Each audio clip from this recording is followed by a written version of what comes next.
Hi. My name is Elena Harper, and the night that changed everything for me was March 14, 2019.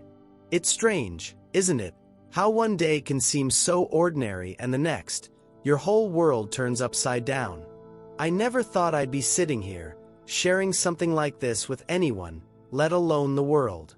But here I am, because I can't keep it to myself anymore. For a long time, I kept it quiet, like a wound I wasn't ready to expose. It wasn't that I was scared of being judged, though part of me knew people would talk.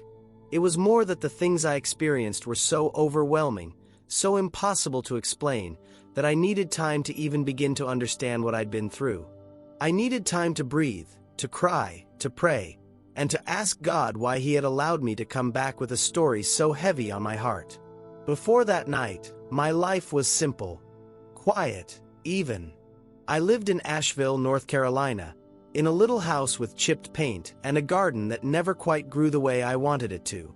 I worked as a home health nurse, spending my days helping elderly patients who didn't have anyone else. I wasn't rich, but I had enough. Enough to pay the bills, enough to keep food on the table, enough to tuck my son, Caleb, into bed every night with a story and a kiss on his forehead. Caleb, he was my whole world. My miracle baby. He was born after years of heartbreak, years of crying out to God and wondering if I'd ever get the chance to be a mother. When he came into my life, it felt like my prayers had finally been answered. But life, as it so often does, had its own way of shaking the ground beneath my feet. When Caleb was 6, we were at Lake Lure for a picnic. It was supposed to be a fun day. Sandwiches, sunshine, the sound of kids laughing as they splashed in the water. I remember looking away for just a second, just long enough to unpack the cooler, and when I turned back, he was gone. The panic that surged through me was like nothing I'd ever felt before. I remember screaming his name, running along the dock, my heart pounding in my ears. They pulled him from the water, limp, silent. The doctors said he'd broken his spine, that he'd never walk again. That was the day I learned that life can turn on a dime, that in a single heartbeat, everything can change. But I kept going. I had to. Caleb needed me. Even when the days felt too long and the nights felt too dark, I kept pushing forward, because he was my reason to breathe. And for a while, I thought that was enough. I thought we were getting through it. Just the two of us, holding each other up. But then came the betrayal that broke me in a way I didn't think was possible. It wasn't just that Mark, my husband, cheated. It was who he cheated with. Hannah, my best friend. The woman who had sat at my kitchen table 100 times, who'd held my hand when I cried, who'd prayed with me for Caleb's healing. I trusted her. I loved her like a sister. And she was pregnant. The moment I found out, it felt like someone had driven a knife through my chest and twisted it. My world shattered, piece by piece, as the truth spread like wildfire through our small community. At church, I could feel the eyes on me, the whispers behind my back, the pity in the way people tilted their heads when they looked at me. It felt like I was drowning in a sea of judgment and shame. And as if that wasn't enough, a dull ache began to creep into my left arm. Constant nagging, like a weight I couldn't shake. It was like my body was warning me that something was coming, something I couldn't yet see. Mark came back, eventually. After it all exploded, after the truth was out and the damage had been done, he came crawling back. He told me the baby wasn't his, that it had been a mistake, that he didn't love her, that he still loved me. He begged for forgiveness, promised to make it right, to rebuild our family.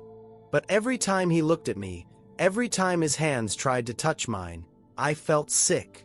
The man I had loved, the man I had trusted with my life, had destroyed me. And now, even when he said the right words, they felt empty, like echoes in a hollow room. The love we had wasn't love anymore. It was something else, something twisted and bitter. Every smile, every apology, every promise, it was like pouring salt into an open wound that refused to heal. And I knew, deep down, that no matter how hard I tried, no matter how much I wanted to believe him, I couldn't. The foundation of our marriage was gone, crumbled to dust beneath my feet. I remember sitting alone in our living room, staring at the family photos on the wall, our wedding day, Caleb's school portraits, the framed Bible verses we'd hung as decorations. They felt like lies now, reminders of a life I thought I had, a life I thought was safe.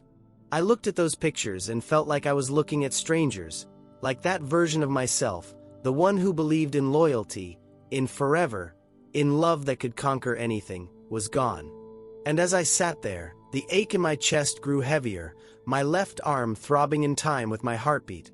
And I remember thinking, God, I can't take this anymore. I didn't know it then, but that night would be the night everything changed. That night, I would come face to face with death, and with Jesus himself. That night, everything felt heavy, like I was carrying the weight of the world on my shoulders. I couldn't sleep, couldn't eat, couldn't stop my mind from racing in circles, thinking about Mark, about Hannah, about how my life had become this twisted mess I didn't recognize anymore. I remember pacing the living room floor, the carpet worn thin in a line where I had walked the same steps over and over, night after night. The pain in my arm was sharper that evening, almost like a warning. My heart was racing, my chest felt tight, but I told myself it was stress, that I just needed to calm down, breathe, maybe take a bath and try to sleep. But deep down, I knew something was wrong. Something was very wrong. Mark came home late, drunk again, the stench of whiskey clinging to his clothes. His voice was slurred, his words a mixture of apologies and accusations, telling me I was cold, that I was shutting him out, that I wasn't giving him a chance to fix what he'd broken. I didn't even argue that night. I just stared at him, empty, like I was watching a stranger unravel in front of me. I wanted to scream, to cry, to tell him to get out and never come back, but the energy wasn't there anymore. I felt drained, like a hollow shell of the woman I used to be. And then, something shifted. Mark's face twisted, dark and angry, and he lunged at me, grabbing my wrist, his grip tight enough to leave bruises. I remember the way his eyes looked, wild, desperate, like a man who had lost control. He was yelling something, but the words blurred into noise. I tried to pull away, but he was stronger, fueled by the alcohol and whatever storm was raging inside him. That's when he forced me into the car. I don't even know how it happened exactly. It was all so fast. He kept saying we needed to talk, that I couldn't keep shutting him out, that he just wanted to fix things. He handed me the keys and told me to drive his new truck, a big, shiny thing I'd never been behind the wheel of before. My hands were shaking as I gripped the wheel, the leather cold and unfamiliar under my palms. The night was dark, the roads empty, the silence between us thick and suffocating. I kept my eyes fixed on the road, trying to focus, trying to breathe, while Mark sat next to me, staring, his breathing heavy. And then he started talking, rambling, really, about how he missed the way things used to be, how I wasn't the woman he married anymore, how everything was my fault. His voice kept rising, and I could feel the tension building, like a pot about to boil over. I wanted to scream at him to stop, but the words caught in my throat.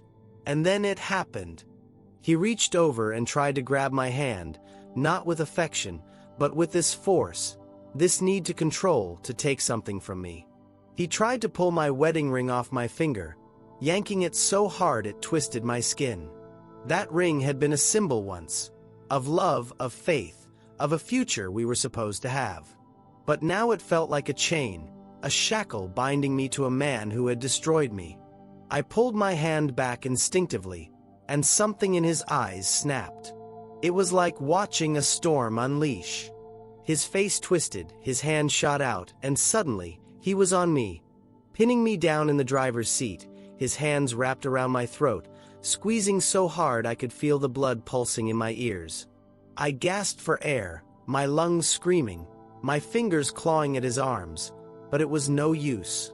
His weight was crushing me, the smell of whiskey and sweat thick in the air, and I remember the panic, the terror, the horrible realization that this might be it. The world started to fade around the edges, black spots dancing in my vision, the sounds muffled like I was underwater.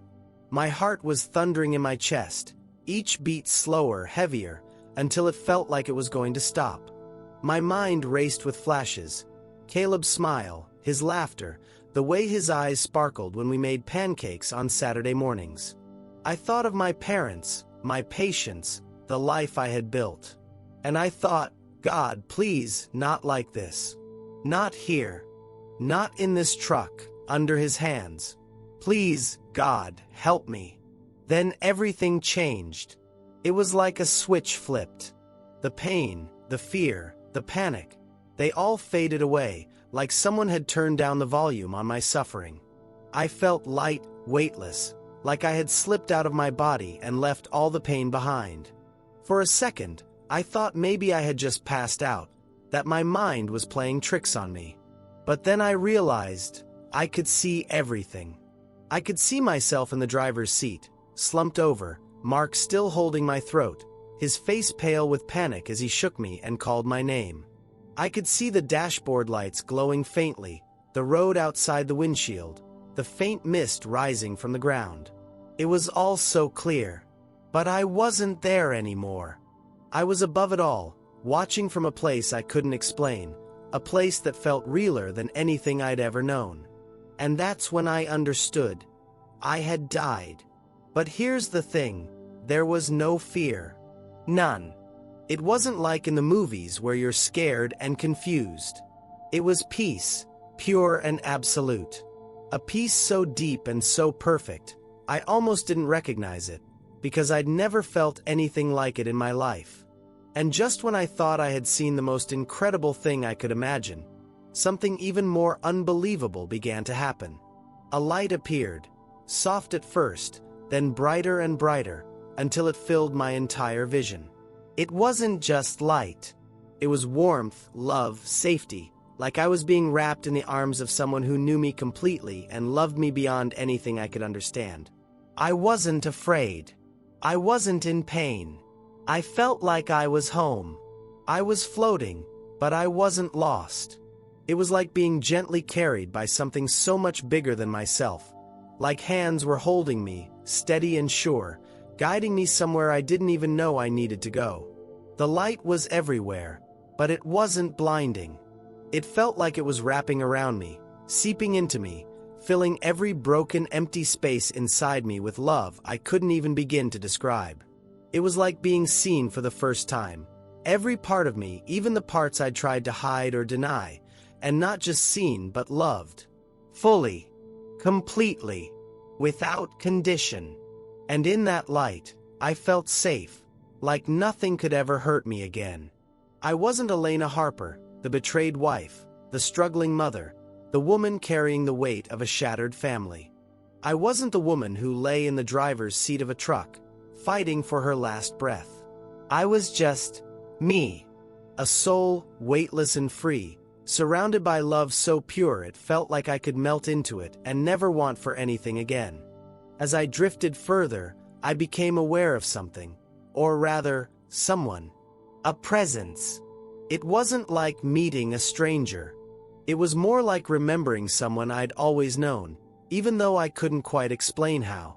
He was standing in the light, but it wasn't like a normal light. It was him. The light was him. It was Jesus. I knew it, the way you know your mother's voice, the way you know your own heartbeat. I didn't need an introduction. My soul just knew.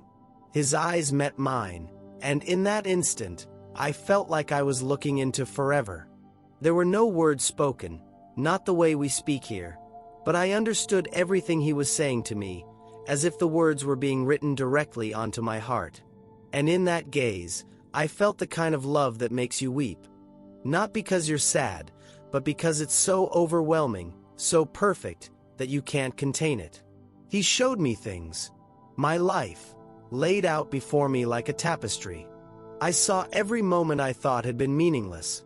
The times I made someone smile, the prayers I whispered when no one was listening, the times I held Caleb's hand and just sat with him quietly. I saw the pain too, the nights I cried alone in the dark, the bitterness I held onto, the resentment that poisoned my heart after Mark's betrayal. I saw it all. But the strange thing was, I didn't feel shame. I didn't feel judgment. I felt understanding.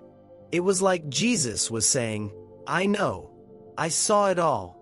And I love you anyway. That love wasn't just for me, though.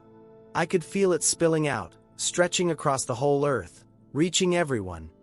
Mark, Hannah, Caleb, the strangers I passed by on the street and never thought to speak to. The love wasn't just for the good people, the kind people, the ones who had it all together. It was for the broken, the bitter, the ones who had hurt others and been hurt in return. It was for all of us. And then, he told me something that shook me to my core. It wasn't in words exactly, but in a deep, soul-level knowing that filled me with both peace and urgency.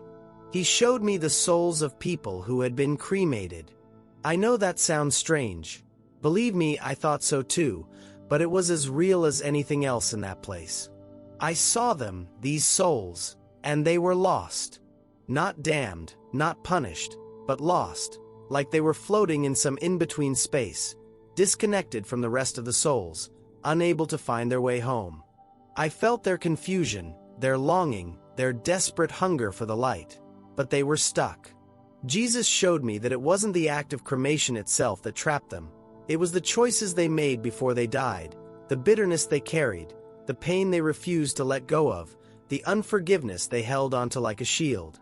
When their bodies were burned, it was like there was no place left for that pain to go, no vessel left to release it. And so they lingered, lost, waiting for someone to pray for them, waiting for someone to intercede, waiting for grace. The weight of that revelation hit me like a tidal wave. I realized how much I had been holding onto in my own heart. My anger at Mark, my bitterness toward Hannah, even my frustration with Caleb's accident. It wasn't that I had done anything wrong, necessarily. It was that I had allowed my pain to define me. I had let it build up inside me like a wall, cutting me off from the love that Jesus was offering me. And in that moment, I saw the choice I had to make. Jesus didn't force me to choose. He didn't condemn me. He just looked at me, and in that gaze, I understood. Let go or stay lost. I wept. I don't think I've ever cried like that before. Not out of sadness, but out of a deep, aching release. Every tear was a piece of pain I'd been carrying for too long. I thought about Mark, about all the ways he had hurt me. I thought about Hannah, how she had betrayed me. And I realized that holding on to that pain wasn't punishing them. It was punishing me. It was keeping me stuck, chained to the past. And in that light, with Jesus beside me, I finally let it go. I forgave Mark. I forgave Hannah. I forgave myself. When I tell you that forgiveness felt like a wave washing over me, I mean it. It was like I had been carrying this backpack full of rocks my whole life, and in that moment, when I chose to let it go, Jesus took it from me. He didn't pry it out of my hands.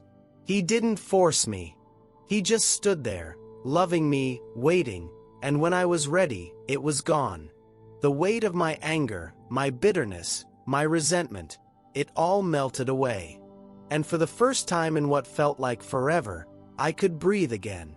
I felt light, free, like I was finally standing in the fullness of who I was always meant to be. It wasn't just about Mark or Hannah anymore. It was about everything. All the times I'd been hurt, all the moments I had felt unseen, unappreciated, forgotten. It all washed away in the light of His love. And in that moment, Jesus looked at me, not with words, but with that same knowing, and I understood something so deeply it shook me. He showed me that this wasn't just my story. This wasn't just about me and Mark and Hannah. This was about all of us. About how we live, how we love, how we hold on to things that were never ours to carry in the first place. He showed me that so many people are walking around in the world carrying wounds they don't even realize are holding them back. wounds from childhood, from broken relationships, from moments of rejection and shame. And when we die, if we haven't let go of those things, we risk getting stuck, lost in that in-between place. It wasn't about punishment. It wasn't about God being angry. It was about us, holding on to the pain so tightly that even death couldn't free us from it. I saw the faces of people. So many faces. Some I recognized, some I didn't. They were souls who had been cremated, wandering, confused, longing for peace. And I knew, somehow, that they needed prayers. They needed someone to stand in the gap for them, to pray for their release, to ask God's mercy on their behalf. It wasn't about the ashes themselves. It was about the choices made before the fire, the unresolved pain they carried into the flame. Jesus showed me that when we forgive, when we let go, when we love even when it's hard, we break those chains. We free ourselves, and we make it easier for others to find their way home, too. As I stood there, wrapped in that light, I thought about Caleb. My heart ached for him, even in that place of peace. I thought about how I'd have to leave him behind, about how he needed me. I wanted to stay in the light. I wanted to let go of everything and just rest in that love forever. But Jesus showed me Caleb's face, his sweet smile, the way he scrunched up his nose when he laughed, the way he still asked me to tuck him in at night even though he'd started to act like he was too old for it. And I knew I couldn't stay. Not yet. My work wasn't done. There were still prayers I needed to pray, still love I needed to give, still forgiveness I needed to speak out loud, not just in my heart. And that's when Jesus told me, again, not in words, but in that soul-deep way that can't really be explained, that I had to go back. That I wasn't finished. That my story wasn't just for me. It was for you, for the people who would hear it, for the souls who needed to know that love and forgiveness are more powerful than death itself. And just like that, I was falling. It wasn't scary, not like a nightmare falling. It was like being gently laid back down, lowered into a body that felt heavy, like putting on an old coat you hadn't worn in years. My chest hurt, my throat burned, my arm ached, but I could feel my heartbeat, strong and steady, like a drum calling me back to life. I opened my eyes, gasping for air, and I saw Mark, his face pale, tears streaming down his cheeks, whispering my name over and over. He looked terrified, like he thought I was gone. And for a second, I didn't know whether to be angry or grateful or just broken. But then I remembered what I had seen. The light, the love, the truth about forgiveness. And I knew in that moment that I had a choice to make. Not just about whether to stay alive, but about how I would live, what kind of woman I would be from that moment on. In those first moments back in my body, everything felt so heavy, like I'd been dropped back into a world that didn't quite fit anymore.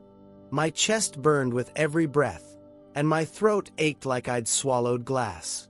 I could hear the sound of my own ragged breathing, Mark's panicked sobs, the distant hum of the engine still running, the smell of whiskey thick in the air, the faint scent of leather from the truck seats. It was all so real, but also so small, so insignificant compared to where I had just been. The light, the peace, the warmth of Jesus' love. All of it felt like it was still clinging to me, like it had soaked into my skin, into my very bones. But here I was, back in a broken body, in a broken world, with a broken man staring down at me like he didn't know whether to be relieved or terrified. I tried to speak, but my voice barely came out. Mark was shaking, begging me to forgive him, crying that he didn't mean to hurt me, that he just wanted things to go back to the way they used to be. I listened, but it was like I was hearing him from far away, like the words were muffled behind a pane of glass. In that moment, I didn't feel anger, not the way I thought I would. I didn't feel hatred or rage or the need to fight back. I felt tired, bone-deep tired, and I felt something else, too, compassion.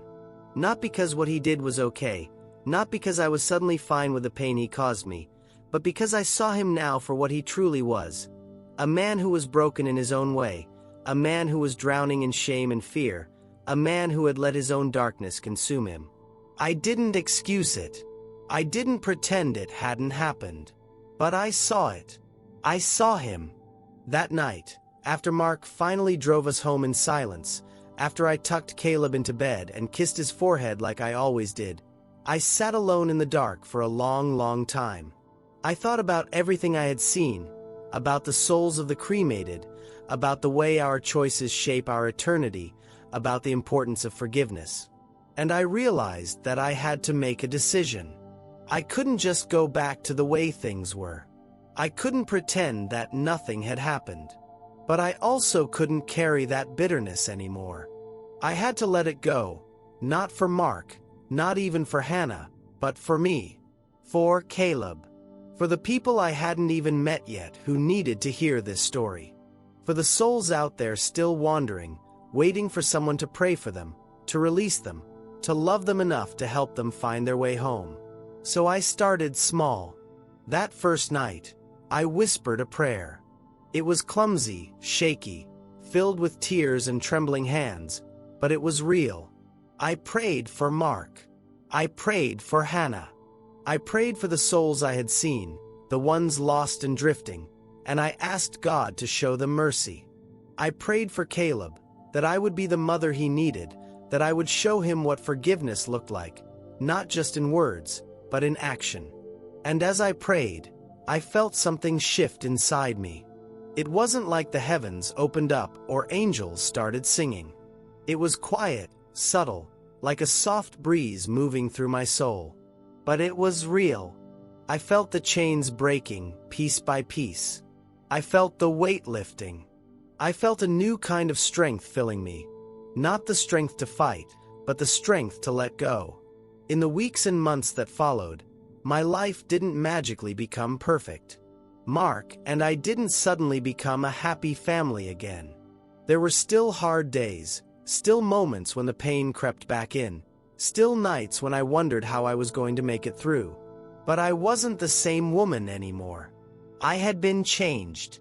Mark eventually left, for good this time, and while that was hard, I knew it was the right thing. I knew I had a purpose now, a mission. I started telling my story to the people around me. Quietly at first, at Bible studies, at women's groups, at church gatherings. And every time I spoke, I could see the tears in people's eyes, see the way they leaned in, hungry to know more. Because deep down, we're all asking the same questions, aren't we? What happens when we die? Where do we go? Can we ever really be forgiven? And what I tell them is this: yes. Yes, you can be forgiven. Yes, there is hope, even for the lost. Yes, love is stronger than death, stronger than betrayal, stronger than anything you've done or anything that's been done to you. The months after my experience were strange. I'd go about my days like I always did, getting Caleb ready for school, making breakfast, folding laundry, visiting my patients. But everything felt different, like the world had a new layer that most people couldn't see. Sometimes I'd be in the grocery store, or driving past the lake where Caleb had his accident, or sitting in church, and I'd feel it again, that soft, weightless sense of the light, like a memory wrapped around me. It wasn't always bright and overwhelming like it was during my experience. It was subtle, like a warm blanket on a cold morning. A reminder. I'd think about the faces I saw when I was there, the souls of people who had been cremated, floating in that in-between place, waiting. And I couldn't shake the sense that they needed help, that they were crying out, silently, for someone to pray for them, to remember them, to ask God to show them mercy. And so I prayed. Sometimes in the middle of the night, sometimes while folding towels, sometimes when I was standing at the stove stirring soup. I'd close my eyes, whisper their names if I remembered them, and ask God to release them, to guide them home. I started talking to my pastor about it, about what I had seen, about the souls of the cremated. He listened, but I could see the uncertainty in his eyes, like maybe he wasn't sure if I was all there. I don't blame him. It's hard to explain something so otherworldly in human words. How do you describe standing in the presence of Jesus, feeling his love wrap around you, seeing the threads of eternity woven together in front of your eyes? How do you explain the way forgiveness feels when it's not just a decision in your mind, but a complete washing away of pain in your soul? I tried to tell him, and I tried to tell others too, but I think it scared some people. Or maybe it was too much for them to accept, that there's more happening after death than we realize, that cremation is more than just ashes in a box, that the choices we make here, while we're alive, can follow us far beyond the grave. But I couldn't stop telling it. I couldn't stop because it wasn't just for me. Jesus didn't send me back just to go back to my old life, punch the clock, make dinner, and forget it ever happened. No. He sent me back because there are people out there who need to hear this. People who are holding on to grudges so tightly that they're risking their souls. People who have loved ones who were cremated, and they wonder where they are, if they're okay, if there's any hope. And I'm here to tell you, there is hope. But it starts with forgiveness. It starts with love. It starts with surrendering the pain you're gripping in your fists and letting God take it from you. There was one night, a few months after it all happened, when I woke up out of a dead sleep with tears streaming down my face.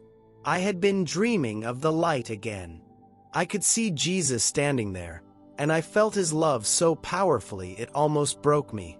But I also saw the faces of those souls again, the ones lost, floating, waiting for someone to help them. I heard them crying, not with their voices, but with their hearts. It was like a chorus of silent, aching prayers rising up all at once.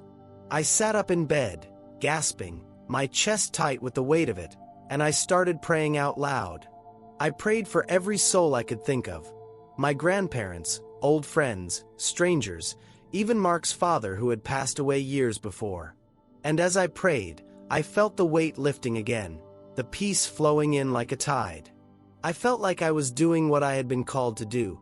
Not just to survive, not just to heal, but to intercede. That became my mission. I started writing names down.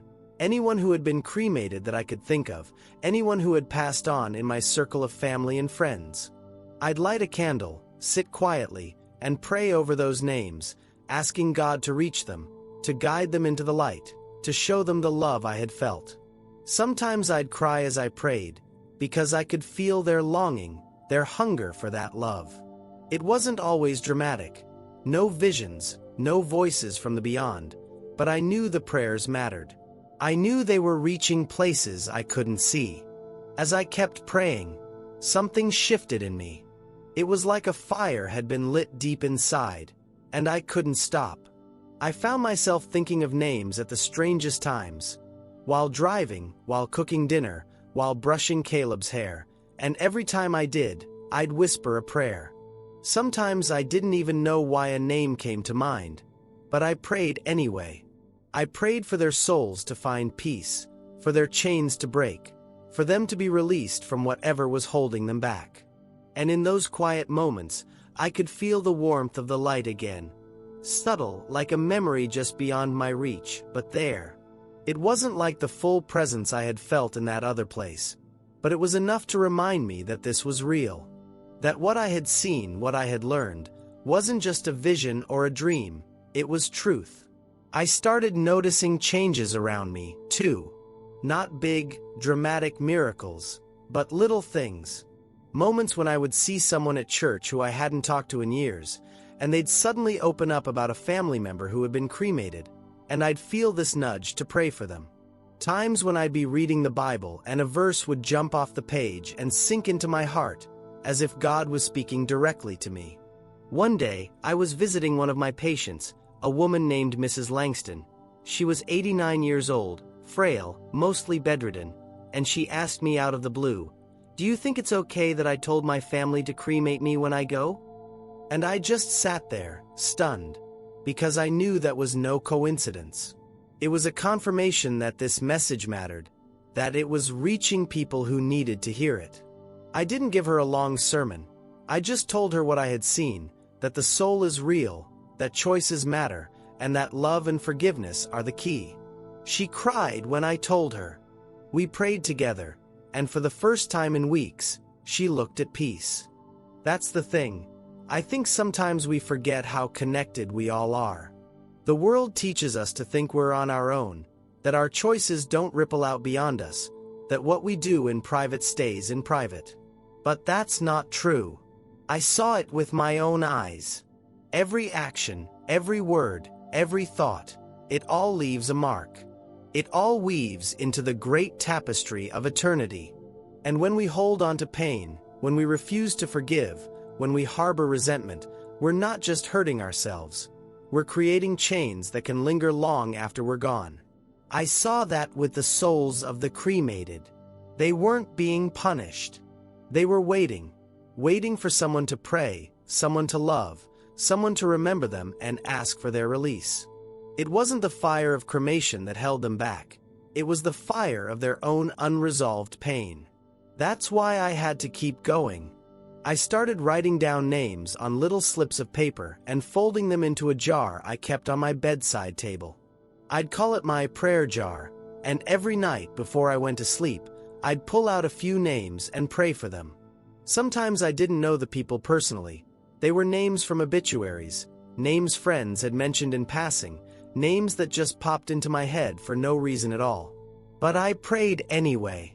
I prayed for them by name, asking God to pour His love over them, to guide them home, to help them let go of whatever they were holding on to. And as I prayed, I started to feel lighter too, like every prayer was lifting a little bit of my own burden. It was as if I wasn't just praying for them. They were helping me too, teaching me how to let go, how to trust, how to live with an open heart even when it's been broken.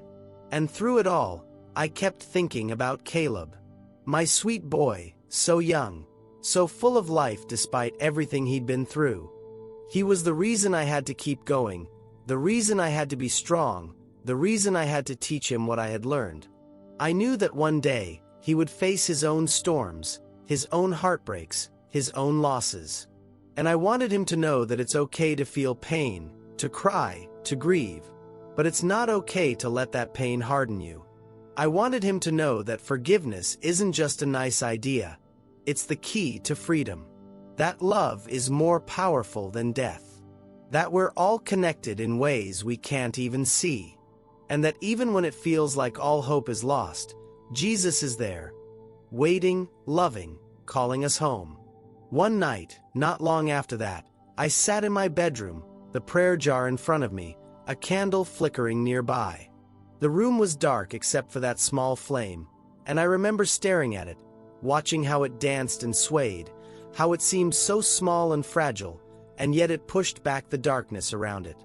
I thought about how my life had felt so small, so insignificant at times, but how Jesus had shown me that even the smallest act of love, one kind word, one simple prayer, could ripple out into eternity. I closed my eyes and started praying, slowly at first, whispering the names I had written down. And then something happened. As I prayed, I felt the same warmth I had felt in that place, the presence of Jesus. It wasn't as intense as when I was with him, but it was enough to make me stop and just breathe. It was like he was sitting there with me, listening, nodding, and I felt this peace settle over me, this assurance that every prayer, every tear, every moment spent standing in the gap for others was not in vain. And in that peace, I began to understand something I hadn't fully grasped before. Jesus had brought me back for a reason. Not just to live my life quietly, not just to raise Caleb or go to work or make it through another day, but to share what I had seen.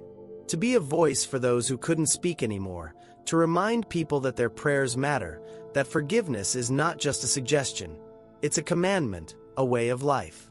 It's the key that unlocks the chains we don't even know we're wearing.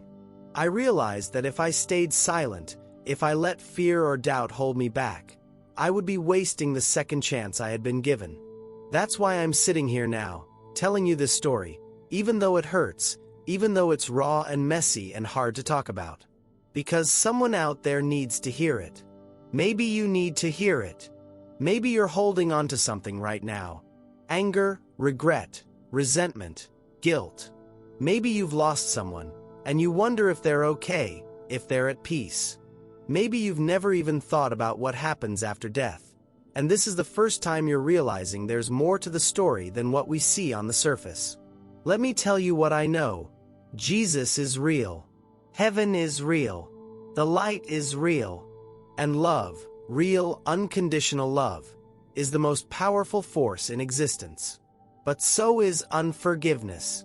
So is bitterness. So is resentment. Those things can hold us back, even after we die. They can weigh down our souls and keep us from moving into the fullness of God's presence.